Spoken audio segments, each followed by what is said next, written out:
Je reçois énormément de questions de débutants sur les enchères. Dans cette vidéo, on va voir comment ça se passe quand on achète aux enchères.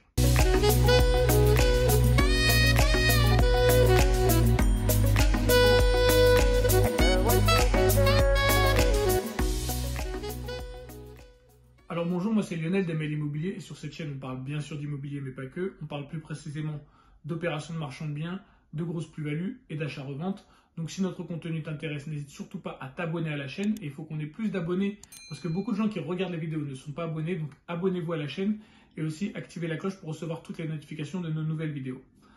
Alors on va commencer cette vidéo sur les enchères. Avant je voudrais faire un préambule. Dans ma carrière de marchand de biens, j'ai été plusieurs fois aux enchères. J'ai fait énormément de démarches, mais je n'ai jamais acheté un bien aux enchères.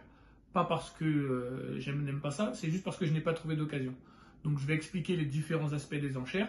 Je dis bien, il y a des affaires aux enchères. J'en ai pas fait parce que je n'ai pas été au bon moment, au bon endroit, je n'ai pas réussi. Mais il y a de bonnes affaires aux enchères. Donc cette vidéo n'est pas là pour dire du bien ou dire du mal des enchères. Je vais juste expliquer aux gens comment ça se passe. Alors d'abord, où trouver un bien aux enchères? Alors il y a plusieurs types d'enchères. Il y a les enchères judiciaires, les enchères notariales, c'est un peu différent. Les enchères notariales, vous allez les trouver parfois sur le Bon Coin. Il y en a aussi sur le site Se Loger. Et les enchères judiciaires, c'est plutôt sur d'autres sites qui sont comme Licitor, enchères du domaine ou enchèrespubliques.fr. Là, vous allez trouver les enchères plutôt judiciaires. Il n'y a pas trop de concurrence entre les enchères judiciaires et notariales. Les deux sont bien, c'est un peu différent, mais on ne va pas rentrer dans ça dans cette vidéo. L'essentiel, c'est de savoir comment on trouve des bonnes affaires. Donc vous avez ces sites-là, donc ça se passe principalement sur Internet, mais pas que. Il y a aussi au tribunal, alors ça dépend de là où vous habitez, il y a un tribunal, un TGI en général là où vous habitez. Alors à Paris c'est à Porte de Clichy, dans le 95 c'est à Cergy, 93 c'est à Bobigny, 92 à Nanterre, 94 à Créteil par exemple. Donc dans cette capitale de département, vous allez vous demandez là où se trouve la salle où se passent les ventes aux enchères immobilières. Et souvent là vous allez voir un grand panneau avec plein de petites enchères. Et c'est très important de les lire parce que sur ces panneaux-là, il y a souvent des ventes qui ne sont pas répertoriées sur Internet. Donc si vous vous contentez uniquement d'Internet, vous allez pouvoir rater ces ventes-là. Et moi, de mon expérience, en tout cas de ce que j'ai vu, quand on va sur ces panneaux-là, on trouve parfois même de meilleures affaires que ce qu'on trouve sur Internet. Donc si vous voulez trouver des affaires aux enchères, n'hésitez pas à les consulter directement sur place. Alors, une fois qu'on a trouvé un bien, la première chose à vérifier quand on achète un bien aux enchères, c'est le type d'occupation du bien. Alors vous allez trouver des biens libres de toute occupation, donc il n'y a personne et là c'est bien, et il y a parfois des biens occupés. Alors c'est un peu compliqué les biens occupés, et la plupart sont occupés, parce que selon l'occupant, il y en a des plus ou moins récalcitrants à partir. Et pour les faire partir, j'ai fait une vidéo ici qui s'appelle « Acheter un bien loué ou occupé » même, et vous allez voir qu'il y a toute une procédure, on ne fait pas partir n'importe qui comme ça. Il faut savoir si c'est le propriétaire du bien, il faut savoir si c'est un locataire. Si c'est un locataire qui est dans son bon droit, qui paye son loyer et tout, c'est très différent. Il faut aussi savoir si c'est un squatteur, parce qu'il y a des biens squattés que vous pouvez trouver aux enchères. Donc il faut faire très très attention à ça. En général, quand vous allez sur le site, je vais prendre un exemple, Licitor, ils écrivent sur le bien, est-ce qu'il est occupé ou pas. C'est écrit dans la fiche descriptive du bien. Et les prix sont bien plus avantageux quand les biens sont occupés. Maintenant, oui, les prix sont avantageux, mais il y a une contrainte parce qu'il faut faire partir un occupant. Donc, est-ce que ça vaut le coup ou pas? Ça va dépendre de chaque affaire parce qu'aux enchères, vraiment, chaque affaire est différente. Mais faites bien attention à savoir si le bien est libre de toute occupation ou occupé. Alors, le troisième point, c'est visiter un bien qui est mis en vente aux enchères. Alors, en général, quand un bien est mis en vente aux enchères, on ne peut pas aller le visiter quand on veut. Il y a une visite. C'est souvent ça, c'est une seule visite. Il y a la date et l'heure sur la fiche descriptive. Ou sinon, vous pouvez essayer d'appeler l'avocat qui se charge de la vente. Il va vous donner la date de la visite. Mais 99% des fois, sur la fiche descriptive, vous allez voir la date et l'heure de la vente. En plus, ça va être un huissier qui va vous faire visiter le bien. Ça a une importance dans les prochains points. Donc, notez bien que c'est un huissier qui vous fait visiter le bien. Et une chose aussi qui est très désavantageuse quand on fait ce genre de visite, c'est que, comme il n'y en a qu'une, on est tous ensemble en train de visiter. Alors, par exemple, ça peut durer 1 heure, 1 heure et demie, et les gens viennent à leur guise pour pouvoir visiter le bien. Et plus l'affaire est juteuse, plus il y a du monde. Donc des fois, vous êtes 30 à visiter un 2 pièces, il n'y a pas beaucoup de place, vous voyez mal les lumières, vous voyez mal la taille des pièces, c'est souvent mal rangé parce que c'est peut-être des biens qui sont saisis ou squattés. C'est parfois très compliqué de visiter. Donc faites attention lors de la visite, soyez bien attentifs, regardez tout et n'hésitez pas à poser des questions aux huissiers. Alors ce quatrième point, c'est le procès verbal de description. Dans le point précédent, je vous ai dit, n'hésitez pas à poser des questions à l'huissier parce que c'est l'huissier qui a rédigé le procès verbal de description. Alors dans ça, vous allez trouver toutes les informations à savoir sur le bien. Sa taille, les diagnostics, plein de choses utiles et des choses inutiles comme comment s'appelle le mec qu'on a saisi, plein de choses ça intéresse les gens, mais nous on est des marchands de biens, on veut faire des affaires.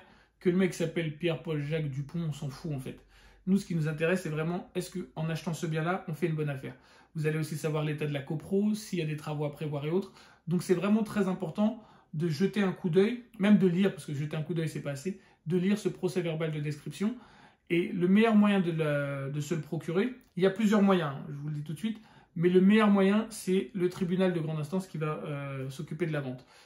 Ne vous pointez pas comme ça au tribunal pour le consulter, appelez avant, demandez à ce qu'on vous libère un créneau où vous allez pouvoir le lire. Si vous avez des questions, s'il y aura quelqu'un pour vous répondre, n'hésitez pas à appeler le tribunal pour pouvoir consulter ce document, parce que c'est peut-être lui qui va vous montrer que cet appartement est une meilleure affaire que ce que vous vouliez faire, ou peut-être une moins bonne que ce que vous pensiez. Donc n'hésitez pas à le consulter.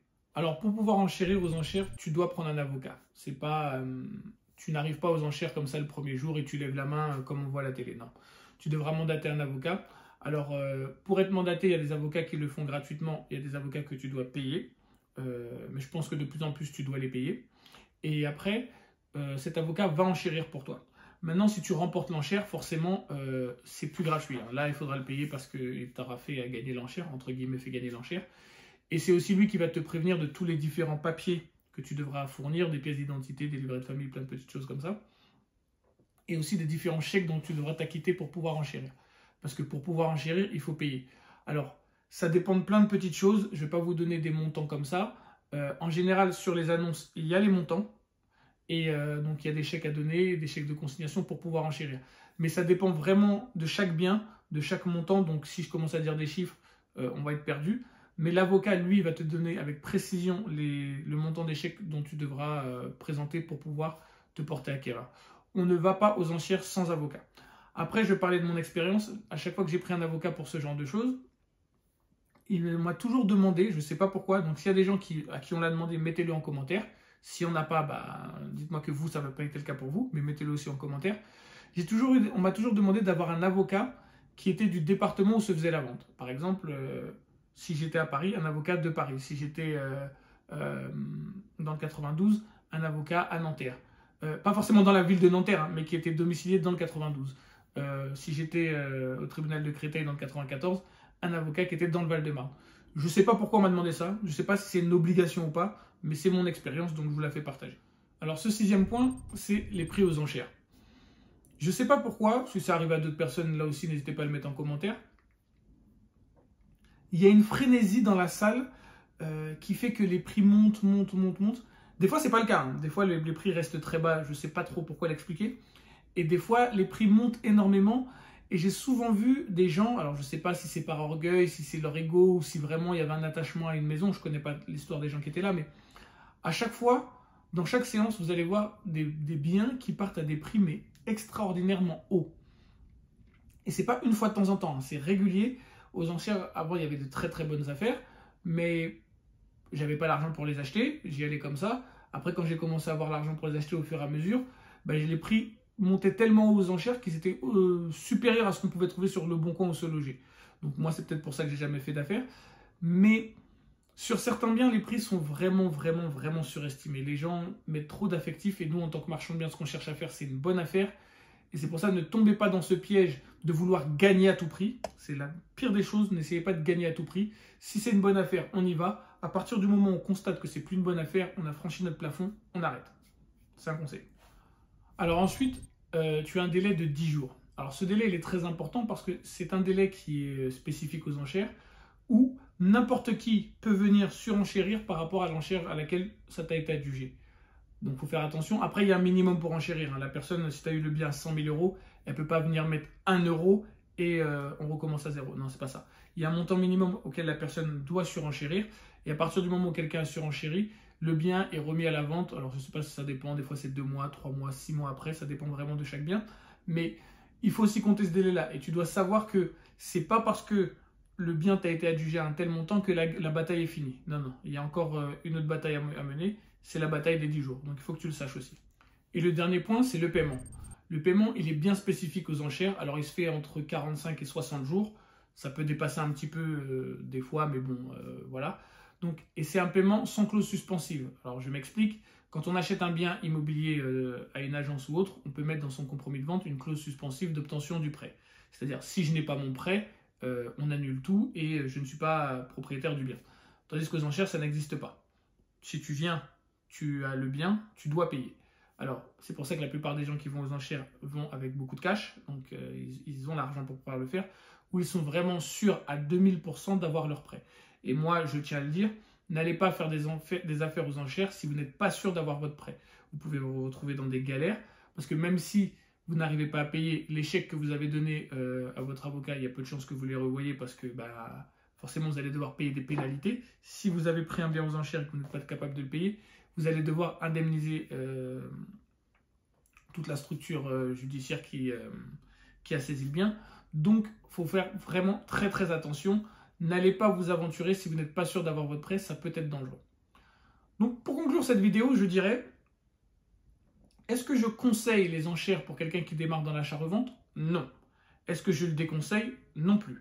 Vous pouvez y aller et faire de bonnes affaires. Ça va dépendre du jour sur lequel vous tombez, du bien sur lequel vous tombez. Je ne déconseille pas les enchères, vraiment, je pense que ça peut être un bon moyen de gagner des sous, mais il faut savoir les bases. Et avant même de pouvoir acheter un bien aux enchères, si je peux me permettre de vous donner un conseil, c'est d'y aller, pas forcément avec un avocat, mais en tant que spectateur, 2, 3, 4 fois, de participer à des visites, de voir comment ça se fait avant de pouvoir mettre vos sous. Vérifiez bien, imprégnez-vous et après au fur et à mesure, si vous sentez que c'est quelque chose qui vous plaît, moi je vous encourage à le faire, mais faites vraiment très attention avant. Donc je vous dis à bientôt dans la prochaine vidéo.